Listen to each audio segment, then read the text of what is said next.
Hey guys, you're listening to Vol. I'm going to do a battle report featuring pictures that have mainly been taken on my iPhone because I went around to Nick's place the other night, had a game of Warhammer Fantasy Battles Skaven against Wood Elves, and forgot my camera, but I used my iPhone, and sometimes the pictures turned out actually to be a little bit better than the normal camera, so maybe give me some feedback as to whether you like the quality of the photos or not. In fact, I'll probably be in a better position to judge the quality of them after I've uploaded the actual video to YouTube. But this mission is Dawn Attack, and we had to roll random deployment for this mission, and my Skaven army that I've got here doesn't really like that mission very much.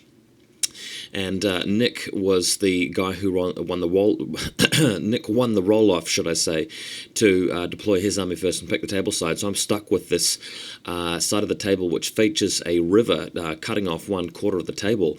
And, as fate would have it, I rolled a 2 for my Grey Seer on Screaming Bell, putting him not only very far away from the army and not really giving his leadership bubble despite the 18-inch range to most of my troops, but he's behind a river inside a forest.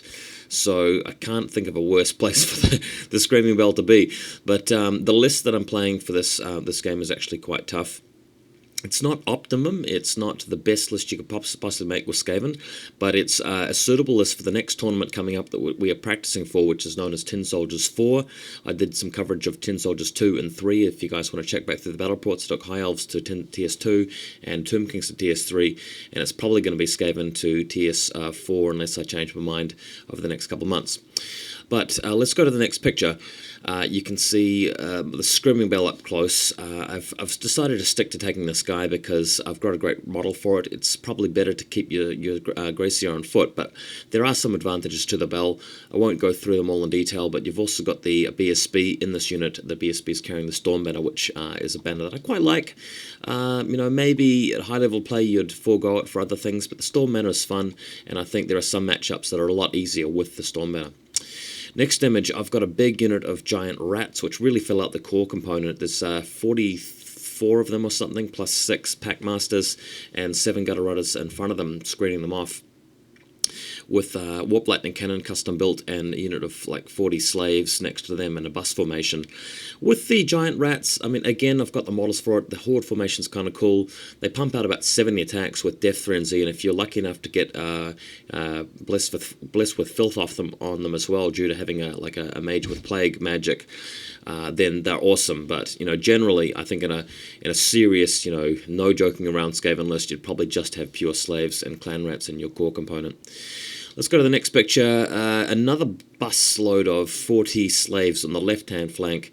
Again, guys, with the deployment, I'm having to roll randomly for it, so that's why sort of everything is skewed around a bit. My brand new Help Abominations on the left as well, and Nick has got his Wild Raiders just vanguarding forward. He's got a group of, I think, 9 or maybe 11 of them, plus a character, a noble on horseback.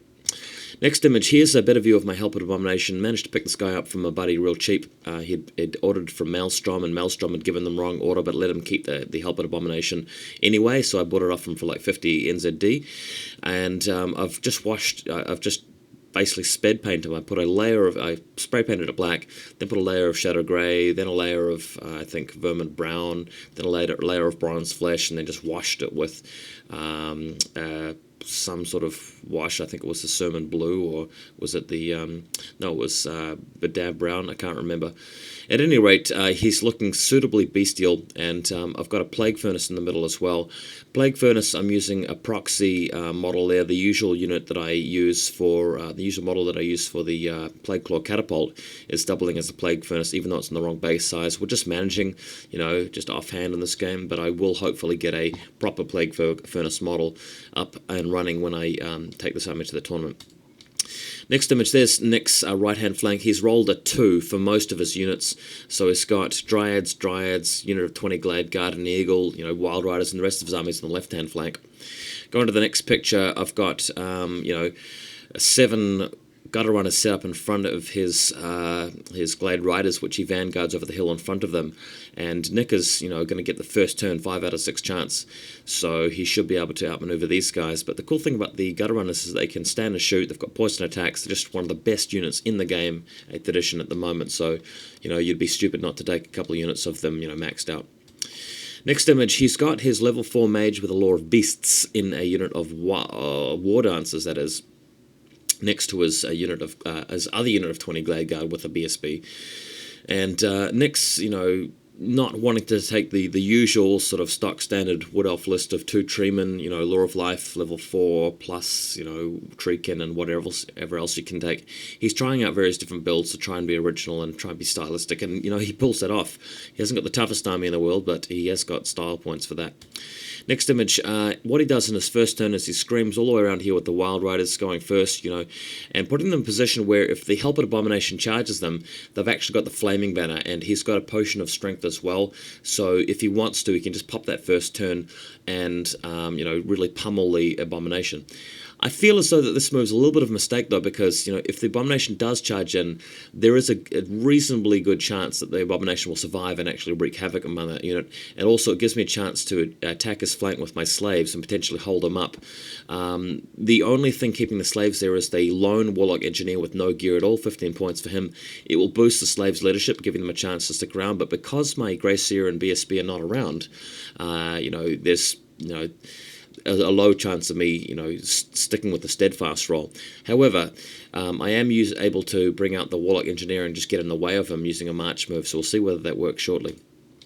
Next image, he's moved forward with his Dryads into the woods and Glade Guard elsewhere, really just trying to shoot away. I haven't activated the Storm Banner first turn, but my plan is to do that in the second turn to reduce his shooting drastically. Next image, he's got his Way Watchers in the bottom left corner of his deployment behind some hedges, and these guys are shooting away at the Gutter Runners along with some help from the Glade Riders who are walking into the river, which turns out to be a River of Light, one of the rivers that I roll up just about every time I play a game with a river. Next image, his Mage miscasts.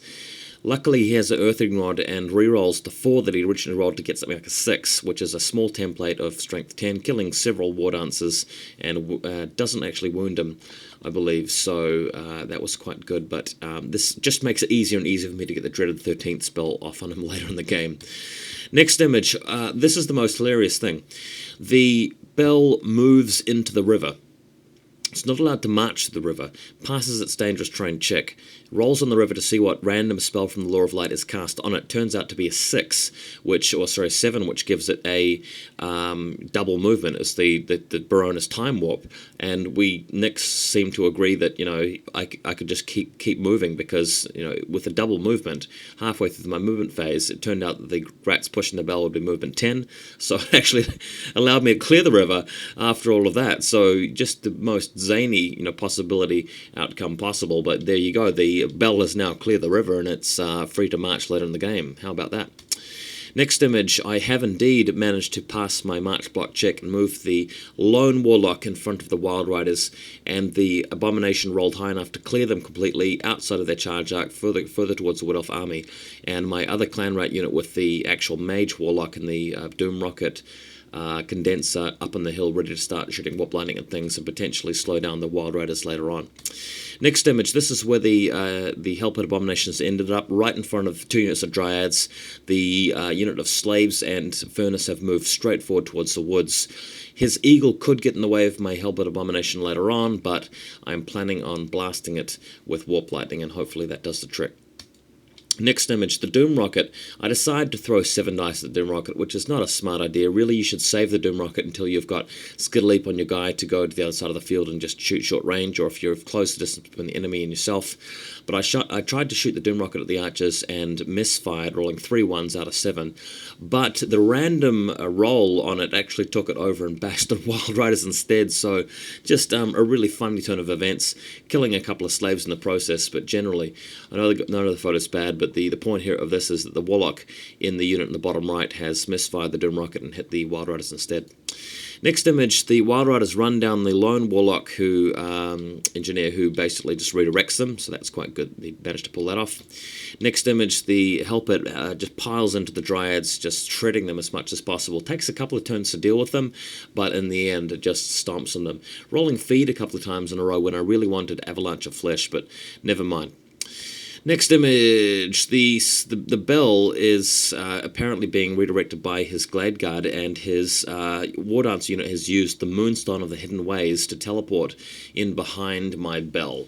So that will save them from being charged by any sort of gutter runners or giant rats, but it may not save them from my magic. So we'll go to the next photo. Again, after dealing with the Warlock Engineer on foot, the Wild Riders have reformed after winning combat, but I've moved in the way of them with my Clan Rat unit, hopefully able to, slow them down for a couple of turns and allow my Helped Abomination to really wreak havoc elsewhere in the field rather than being run down by flaming Wild Rider attacks. Next image, my slaves have moved straight in front of his archers, which is just pummeling them with arrows, not really caring about the slave unit. It's 40 in there, but 80 points, and in the meantime, the furnace is just charged into the forest and beating up that Dryad unit. Same with the Abomination, really. So the Dryads are under a lot of pressure. Next image, there's a bit of a photo. The Dryads actually slash at the Plague Priest, taking him down to 1 wound, and unluckily not giving the last wound, so managing to deal quite a lot of damage to these Dryads and keep my caster alive, so a bit of luck there. And to the next photo, what's happened here is I've got 4 gutter runners left right in the front of his BSB and Archer unit, and the Death Frenzied giant rats are in front of them now. Death Frenzy taking a heavy toll, killing 10 rats so far, and the slaves coming up as well. So these archers, their days are numbered. The giant rats, once they connect, are really going to rip them a new one. Next image, what happens here is the Grey Seer turns around and, only has 1 Warpstone token at this point, but rolls like 11 for the magic phase. So I crank out the 6 dice, in fact the 7 dice Dread of 13th spell, and if we go to the next photo, here's what is left of his War Dancer unit. They've all turned to rats, along with his level 4 mage. That pretty much takes the game right there. Horribly cheesy spell, I know, but, it's war. That's what Warhammer is about. And unfortunately, just dealing that blow to my opponent and not being very nice about it. So that's what's happened. Boo hiss. Next photo, his Wild Riders charge my Clan Rats, killing the Warlock. In fact, the Warlock survives the challenge, but still failed the break check with no BSB in range, so they are run down as well. Next image, the bell turns around. He's got some War Dancers and Glade Guard out in the open, but with the Gutter Runners left around and the bell there trying to do some damage, managed to mop up this part of the field as well. And going to the next photo, his Wild Riders have survived the Warp Lightning Cannon, trying to have a pot shot at them but not doing any damage. And going to the next photo, the Helped Abomination, having destroyed the Dryads at the stage, ready to mop up the archers. And if we go to the next photo again, his other archer unit, it's the same archer unit there. You can see the Helped Abomination in the background, just spraying arrows at the slaves, who managed to rally on like a double one or something stupid, but they're still on the field. And going to the next photo here, the giant rats rushing into the archers. Archers kill about 8 of them, but with the 60-odd attacks that come back, 16 elves are killed, which is exactly enough to destroy the entire unit, and the BSB, failing his break check, automatically destroyed. So quite a victorious little run in there with the frenzied rats.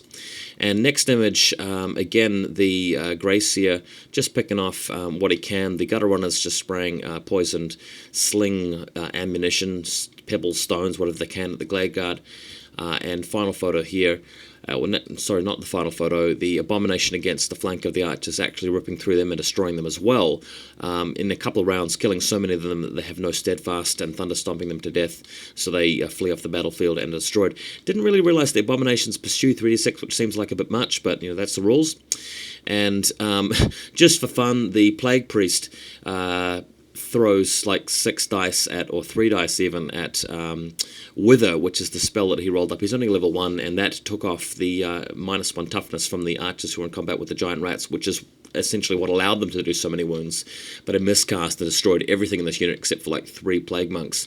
And he himself died as well, but the furnace was still alive, so that's what Nick needed to get the points. Next photo again, really just the War Dancers and the Wild Riders left alive. They managed to get out of there but that's essentially it, and that's the game. So Skaven win by a large margin. I'm just going to show you the next photo anyway, which is a game of 40k I had this weekend. Turns out that, when the iPhone has proper lighting, that you get a little bit of a better image. Just me beating up another Necrons player, Terminators against Necrons, phasing them out in space of 5 turns is normal. But yeah, watch out for my battle reports next week, guys. I'm going to do a 40k tournament, so that should be a lot of fun. So looking forward to that. Catch you next time.